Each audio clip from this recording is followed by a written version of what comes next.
School বন্ধ হোৱাৰ কাৰণে আজি আমি অনলাইন যোগেদি ক্লাছ কৰিবলৈ আৰম্ভ কৰিছোঁ। এতিয়া তোমালোকে ঘৰত ভালকৈ আমি ইয়াৰ পৰা লিখি পঠিয়াম, তোমালোকে ভালকৈ অলপ লিখিবা, আশা ৰাখিলোঁ। আজি ক্লাছ 1ৰ ইংৰাজী ইংলিছ ফৰ মি পাৰ্ট 1 এইটো কিতাপৰ ক্লাছৰুম টক এই লেচনটো, এই পাঠটো মই ইয়াৰ আগতে দি দিছিলোঁ। কিছুমান শব্দ অৰ্থ নোটতো লিখি দিছোঁ বা ক্লাছটো ইয়াতো বুজাই দিছিলোঁ, বৰ্ডতো বুজাই দিছিলোঁ, আৰু নোট দিয়া হৈছে। লগতে আৰু বাকী কিছুমান আছে, এইখিনিতো শেষ নহয়, বাকীখিনি মই কৰি দি আছোঁ। গতিকে এইখিনি দেখি লোৱা, আৰু বাকী পিছত আৰু কিছুমান থাকিব, ইয়াৰ পিছত আকৌ দিয়া হ'ব। আজি দেখা May I take this book from here? May I take this book from here?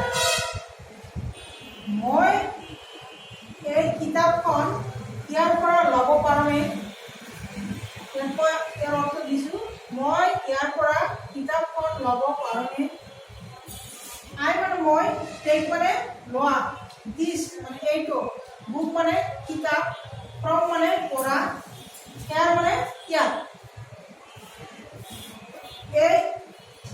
ইয়াৰ সম্পূৰ্ণ অৰ্থ মই ইয়াত ইংৰাজী শব্দ অৰ্থবিলাক অসমীয়া শব্দ অৰ্থৰ লগত নিমিলে সাধাৰণতে।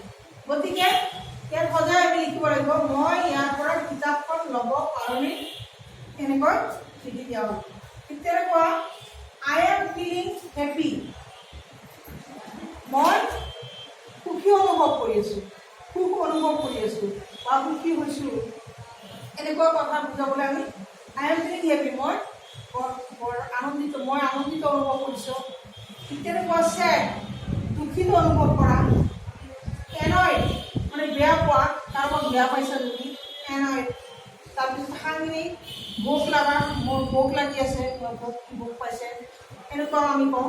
sleepy মানে টোপনি লাগি আছে, টোপনি অনুভৱ কৰি আছোঁ, ভোক অনুভৱ কৰি আছোঁ, এইবিলাক অনুভৱ কৰা মানে আমি আমাৰ ভিতৰত কিবা অসুবিধা হ'লে বা কিবা হ'লে আমি এইটো অনুভৱ কৰোঁ, এইটো ফিলিংছ বুজায়। I am feeling happy, sad, annoyed, hungry, sleepy। ইয়াত কেইটামান ৱাৰ্ড একেলগে দি দিছে। মই সুখী অনুভৱ কৰি আছোঁ, I am feeling happy, মই সুখী অনুভৱ কৰি আছোঁ, sad মানে দুখিত অনুভৱ কৰি আছোঁ, annoyed মানে বেয়া পাই আছোঁ, hungry মানে ভোক লাগি আছে, তাৰপিছত sleepy মানে টোপনি লাগিছে। এইকেইটা একেলগে বুজাই দিছে। আৰু কি কৈছে, why are you making noise? Why are you making noise? তোমালোকে কিয় গণ্ডগোল কৰি আছা বা হুলস্থুল কৰি আছা? আমি ক্লাছত তোমালোকক সাধাৰণতে কৈ থাকোঁ নহয়, তোমালোকে হুলস্থুল নকৰিবা বা হুলস্থুল কিয় কৰি আছা, এইবিলাক আমি সাধাৰণতে কওঁ। সেই কথাবিলাক ইয়াতে প্ৰথমতে পাঠটোৰ নামে হৈছে ক্লাছৰুম টক, মানে ক্লাছৰুমত আমি সাধাৰণতে এই কথাবিলাক উচ্চাৰণ কৰোঁ বা সাধাৰণতে আমি কথাবিলাক কৈ থাকোঁ। Why are you make noise? তোমালোকে কিয় গণ্ডগোল কৰি আছা? Let's do it together. Do it together, কিবা এটা কাম কৰা বুজালে do it together, এইটো মানে কৰা, এইটো together মানে একেলগে। Let's মানে হৈছে বোলা, let's বোলা এইটো একেলগে কৰোঁ।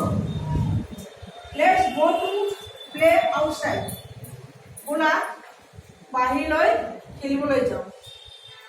go মানে যোৱা, let's go বোলা, go মানে যোৱা, to play মানে খেলিবলৈ, outside মানে বাহিৰত, বোলা বাহিৰলৈ খেলিবলৈ যাওঁ। এইখিনি আজি ইমানেই দিয়া হ'ল। ভালদৰে ক্লাছত আমি যিখিনি চেষ্টা কৰি আছোঁ, পঢ়াই আছোঁ, তোমালোকে আৰু ঘৰত মনোযোগ দি পঢ়িবলৈ চেষ্টা কৰিবা। ধন্যবাদ, ভাবিলৈ ইমান।